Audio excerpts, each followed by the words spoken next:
ఏమోనబ్బా! ఈ చలికాలం వస్తేనే అందరికీ జలుబు, దగ్గు అన్నీ వచ్చేస్తాయి. సో, మాకు గూడా అలానే వచ్చింది. అందుకే నా గొంతు కూడా బాలేదు. సో, ఇంకా ఈరోజు ఏమి అంటే చింతకాయలు పచ్చడి చేస్తున్నాము. చింతకాయ పచ్చడి అనడం కంటే దీన్ని చింతొక్కు అనడం బెటరేమో. మా పక్కంతా చింతొక్కే అంటాము.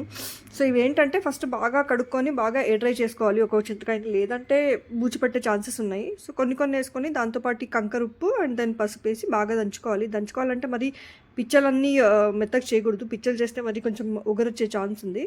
సో, అంతా బాగా దంచుకొని ఒక బాటిల్‌కంతా తీసేయాలి. సో, ఇవి మాకు దాదాపు ఒక కేజీ తెచ్చుకున్నాము. అది తెచ్చిందంటే మేము కొనింది కాదు. మాకెవరో ఫ్రీగా తెచ్చిస్తే మేము అది చేస్తున్నాము. సో, దీన్నంతా బాగా కచ్చాపచ్చా దంచుకొని ఒక బాటిల్‌కి తీసుకోవాలి. సో, దీని బాటిల్‌లో అంతా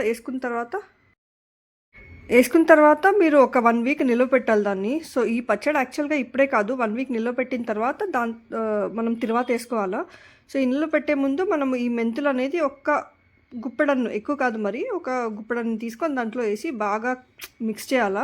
ఈ మెంతులు మనము ఏసి దంచేటప్పుడు ఎందుకేయలేదంటే దాంతో చేదు దిగుతుంది. సో, అందుకని చెప్పి మనం ప్రస్తుతానికైతే అంతా దంచేసిన తర్వాత దీంట్లోకి ఒక చెంచా మెంతులేసి బాగా కలపెట్టి దీన్నొక 1 వీక్ డార్క్‌లో స్టోరేజ్ చేయాలి. దాని తర్వాత